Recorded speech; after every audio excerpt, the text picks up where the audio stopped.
চলেন একসাথে আমার এই নতুন অর্গানাইজারটা গোছাই আর কিছু চরম সত্যি কথা আপনাদের সাথে শেয়ার করি। সোশ্যাল মিডিয়ায় বিভিন্ন ইনফ্লুয়েন্সারদের দেখে দেখে আমরা হাজার হাজার টাকা নষ্ট করে বিভিন্ন ধরনের স্কিন কেয়ার প্রোডাক্ট কিনে ফেলি।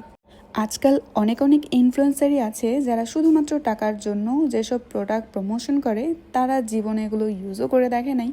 এখানে যতগুলো প্রোডাক্ট দেখাবো তার 80%ই ইউজলেস। আনোয়ার নায়াসিনামাইড এই সিরামটা আমার স্যুট করেছিল, এটা ওকে, কিন্তু আগের দুইটা প্রোডাক্ট ওয়াশেবল কোল্ড ক্রিম আর ডাবর সিরামটা আমার একদমই স্যুট করেনি, ভালো লাগেনি।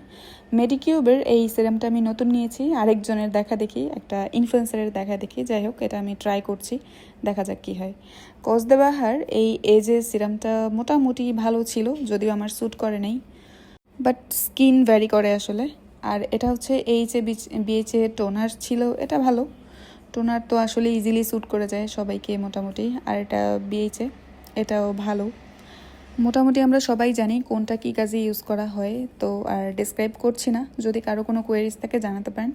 এটা ছিল দ্য অর্ডিনারির হেয়ার কেয়ার সিরাম মাল্টিপেপটাইড, যেটা এটা খুবই জোস ছিল। আর এই বাংলা নারিকেল তেলটা কেউ প্রমোট না করলেও ভালো।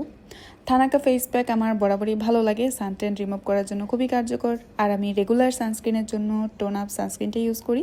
আরও একটা নায়াসিনামাইডের টিউব, এটা আমার প্রথম নায়াসিনামাইডের টিউব ছিল, এটা খুব ভালো ছিল।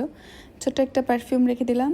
আর এটা আরেকটা ইনফ্লুয়েন্সারের দেখা দেখে আমি কিনে, এটা অ্যাকচুয়ালি কোনো কাজের না।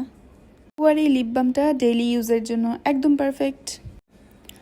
আর আমার রিসেন্ট ফেভারিট ময়শ্চারাইজার হচ্ছে ডক্টর এলথিয়ার 345। সাথে রেখে দিচ্ছি আমার এই সুন্দর কিউট আর পছন্দের কাউন্টারটা। সব শেষে সোশ্যাল মিডিয়ায় কারো অতি প্রমোশনাল কিছু দেখে যা তা কিছু কিনে টাকা নষ্ট করা একদমই ঠিক না। যেটাই আমরা কিনবো অবশ্যই ভালোভাবে রিসার্চ করেই কিনবো। এটা